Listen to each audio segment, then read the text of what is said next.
parler ce matin de nature profonde. Je reprends mon souffle moi aussi. Pour vous parler de quelque chose de profond. Quelque chose d'essentiel, je dirais même. Alors, vous avez voté notamment pour le thème « Apprendre à se connaître ». Et la première chose qui m'est venue à ce moment-là, c'est le pilier de son identité, les valeurs. On a tous et toutes des valeurs qui nous sont propres et que des fois, en grandissant, on a pu oublier ou simplement on n'en prend pas toujours conscience. On les a, de toute façon, en nous et elles nous guident. Mais de les connaître, en fait, ça devient vraiment un outil de motivation. C'est puissant. Quand tu connais tes valeurs tous les jours, tu vas pouvoir te dire, est-ce que ça va respecter mes valeurs? Est-ce que là, je vais me respecter moi-même, du coup, si je respecte mes valeurs? Quand quelqu'un aussi, quand c'est difficile dans une relation, on peut se demander, en fait, à quel moment cette personne a violé mes valeurs, en fait, et moi aussi, peut-être, je n'ai pas respecté ses valeurs à elle. Dans ta vie professionnelle, si tu te sens pas bien, il y a peut-être quelque chose qui n'est pas en accord avec tes valeurs. Donc en fait, avec le fond de ta personne, pas de ta personnalité, de ta personne, en tant qu'individu, en tant qu'être humain. Donc, quand tu connais tes valeurs, ce qu'on va faire ce matin, ça devient vraiment l'outil de motivation le plus puissant qui existe pour te débarrasser de tes mauvaises habitudes, mais aussi pour connaître tes vrais besoins. Et quand tu connais tes besoins, eh ben, tu peux faire ce qu'il faut, penser comme il faut, te comporter de façon à respecter tes valeurs, tes besoins profonds. C'est personnellement de mon cheminement, connaître mes valeurs, mon système de valeurs, ça a vraiment été l'élément primordial pour entamer ce chemin en fait de développement personnel et d'estime de moi. Ça me permet aujourd'hui d'être alignée en toutes circonstances. Et dans mon couple, notamment avec Yuri, en fait, on partage les mêmes valeurs principales, qu'on vous dira après, que vous comprendrez peut-être notre démarche du coup. Voilà, c'était un petit prélude. Maintenant, je vous invite à vous installer comme d'habitude confortablement, sereinement, tranquillement, dans une posture qui te sied. Et tu vas respirer, simplement respirer sans chercher à contrôler quoi que ce soit, mais prendre conscience de ta respiration. L'observer. Peut-être qu'elle te paraît plus fraîche à l'inspire, plus chaude à l'expiration. Et tu vas visualiser un escalier devant toi. Peu importe les décors, tu es libre d'imaginer tout ce que tu veux. Et cet escalier descend au cœur de ta nature profonde. Nous avons 5 marches à descendre ensemble. Allez, c'est parti. Tu descends la première marche et tu sens déjà tes épaules et ton visage qui se relâchent. Tu descends la deuxième marche et c'est là ton ventre qui semble prendre plus d'espace, se relâcher de l'intérieur, libérer toutes les tensions. Tu descends la troisième marche et c'est comme si les deux parties de ton cerveau allaient travailler ensemble. Tu sens qu'une union se crée dans ta tête. Ainsi, une ouverture voit le jour.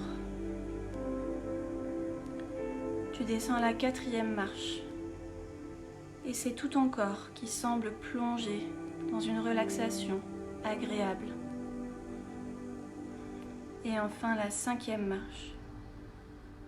Il fait sombre, il fait peut-être nuit. Tu descends dans tes profondeurs. Et maintenant, la porte qui se trouve devant toi va pouvoir s'ouvrir comme par magie. sur le moment le plus fort, le plus beau que tu aies vécu dans ta vie. Je te laisse trouver ce moment, un moment vraiment puissant, un des moments phares, marquants que tu as pu vivre dans cette vie.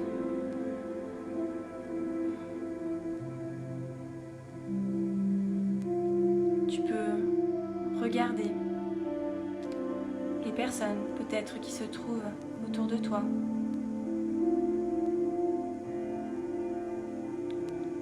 Tu peux entendre ce qu'il y a à entendre dans ce souvenir.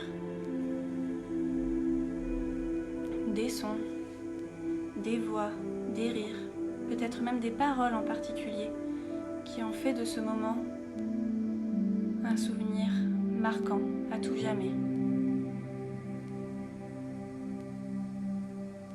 Tu peux regarder où est-ce que tu te trouves. Peut-être est-ce l'endroit qui rend ce souvenir exceptionnel.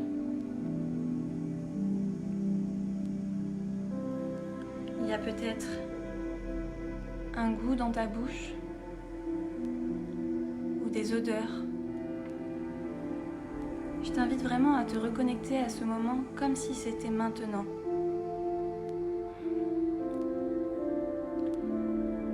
Et le plus important, connecte-toi à ce que tu ressens à ce moment-là. Et tu peux mettre un mot, un nom sur l'émotion qui t'habite alors.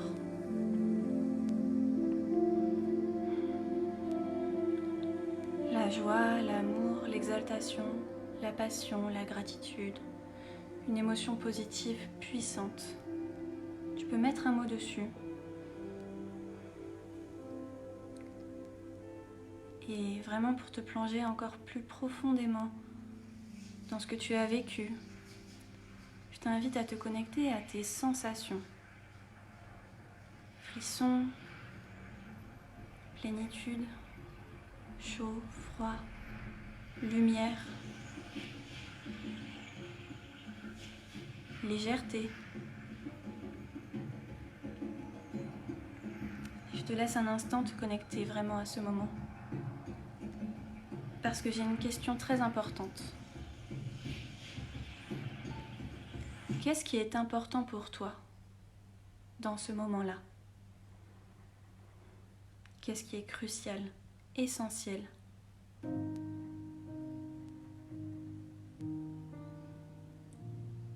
Qu'est-ce que ce moment est venu nourrir au plus profond de toi?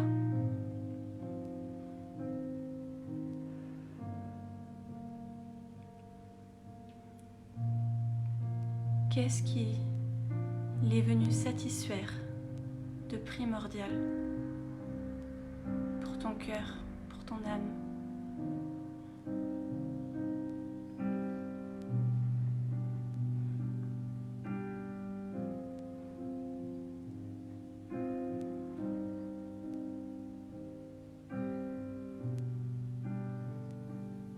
Et maintenant, je t'invite à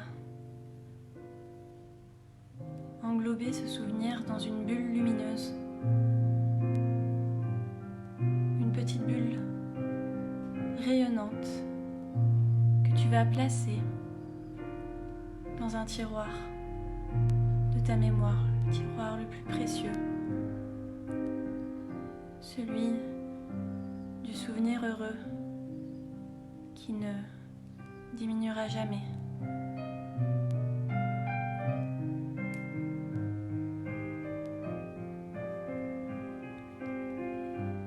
Une seconde porte s'ouvre devant toi sur un nouveau souvenir, un souvenir où tu t'es senti fier de toi, un souvenir où tu as vécu une victoire personnelle. Ça peut être un moment où tu as fait don de quelque chose ou un dépassement physique, une création. Et peu importe que cette victoire soit aux yeux des autres petite, on s'en fiche. Ce qui est le plus important, c'est toi, cette sensation de fierté. Va la chercher dans tes tripes. Va la chercher dans ta nature profonde, dans la bibliothèque de tes souvenirs de fierté.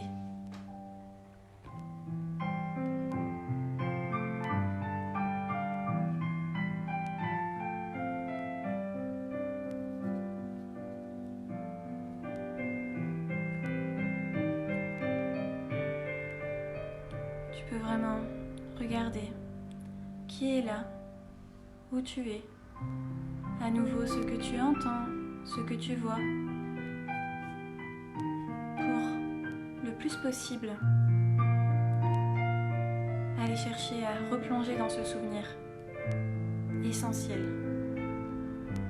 Tu as senti cette plénitude, cette estime de toi galvanisée par le sentiment de fierté.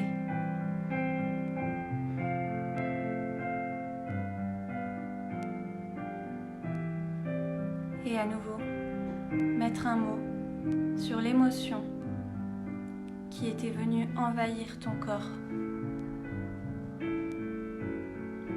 Peut-être que même tu peux ressentir où est-ce que cette émotion se manifeste à l'intérieur de toi, dans ta gorge, dans ton cœur, dans ton plexus, dans ton ventre, dans tes bras, dans tes jambes.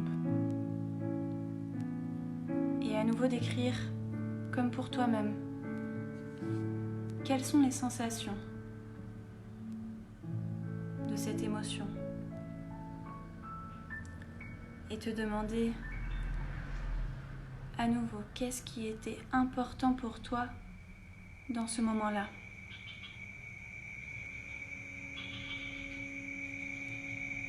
Qu'est-ce que cette victoire, cette fierté est venue nourrir à l'intérieur de toi? Qu'est-ce que ça a comblé?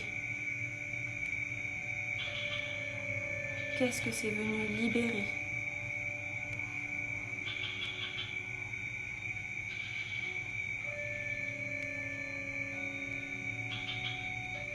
Et à nouveau, un petit peu comme si tu mettais ce souvenir dans une bulle magique que tu allais ranger dans le tiroir des souvenirs les plus précieux.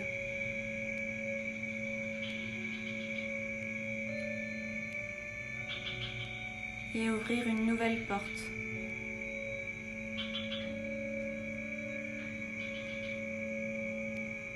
Ici, je vais te demander une question toute simple. Quelles qualités sont essentielles pour toi dans une relation avec quelqu'un? Un amoureux, une amoureuse ou une amie? Ou même ta fratrie? Alors, il peut y avoir des dizaines de qualités essentielles pour toi, mais je vais te demander la première qualité que tu attends de quelqu'un, inconsciemment. Non pas que ce soit une exigence, mais un besoin pour toi. Si tu veux, tu peux t'aider des personnes que tu aimes le plus et observer leurs qualités principales. Peut-être que tous tes proches les plus chers partagent cette qualité. Et tu pourras alors savoir ce qui est vraiment important pour toi dans une relation. Ça peut être l'honnêteté, le respect, le partage, la complicité, le soutien, la confiance. Toi seul sais quelle qualité essentielle est importante pour ta relation avec autrui.